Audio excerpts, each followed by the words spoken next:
Hello and happy Friday Eve from Radically Rational and radicallyrational.com. Okay, you depend on me for deep, expert NBA analysis. Here is my deep, expert NBA analysis after seeing probably, a full half dozen of short video clips of Wemby. Hot damn! I'm pretty sure I've never seen a skill set like that in a guy that's 7'4", and there are people saying he's actually 7'5". No wonder we're all abuzz. This is absolutely worth it. This is going to be fun, the draft tonight. So if there's any suspense in the draft, it starts with the Hornets, who hold the second pick. So they, in quotes, say Charlotte will take either Alabama forward Brandon Miller or G League guard Scoot Henderson. Or they might trade down. Or it might rain. That's what they say. Big old shake-up three-way trade in the NBA last night, reflective of the fact there's a growing feeling in the league that next year's championship is completely up for grabs. Okay, the men's college baseball World Series, it is just fantastic every single year. That was a crushing exit for TCU. I hated to see that. But the pending finals matchup between Florida and either Wake Forest or LSU, that is going to be a sizzler. Okay, the NFL, finally realizing they've got a growing problem, says it's going to reinforce its gambling policy to the league's players. Now, as it often does, the NFL is making this way harder than it needs to be. Here should be your policy. You don't gamble on anything.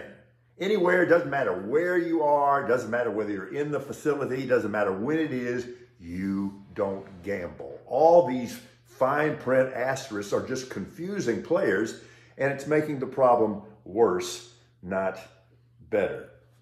Okay, the overturned call at the plate last night between the Giants and Padres was the worst call I have seen in Major League Baseball since Tuesday night, when the same thing happened in a game between the Rangers and the White Sox. It was complete Groundhog Day.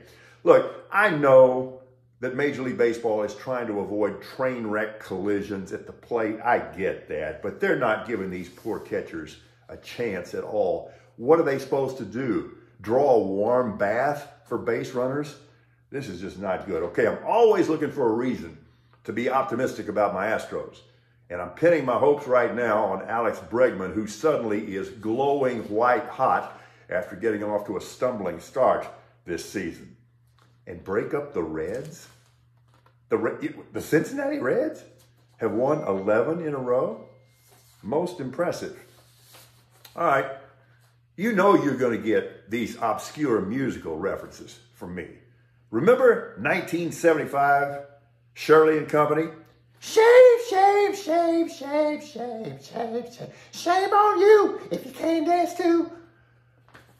This is just an absolute new low. That goes for Kevin McCarthy, and it goes for Samuel Alito as well. Their guilty feet have got no rhythm.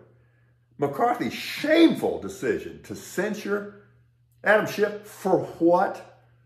This is a complete new low and further evidence that our government is completely fractured in a purely tribal way. And of course, it's also evidence that McCarthy is a dishonest broker, to say the least. Oh, no, by the way, that for sale sign that's hanging around the neck of Samuel Alito, it's not a good look either, wouldn't you say? In fact, the whole thing looks pretty damn fishy to me. All right, so how ridiculous was it to hatch that plan that held that Mike Pence had the ability and the power and the authority to simply overturn the 2020 presidential election? How ridiculous was it? It was so ridiculous that Trumpers and his attorneys were finally convinced that not even the hoe that is Clarence Thomas would buy that one. That's ridiculous.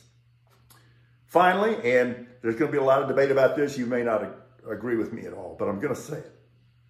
Obviously, this story about the missing submersible is tragic. It is also completely overcovered. And one more thing, does Jumpin' Jack Smith look at all rattled or nervous to you? I'm going to say no. Okay, we're going to take a short break at Radically Rational on the daily videos until next Wednesday, because we're gearing up for a big push in the fall. But I will continue to post daily blogs on both the news and sports side at radicallyrational.com. Wishing you a happy Thursday. We are Radically Rational.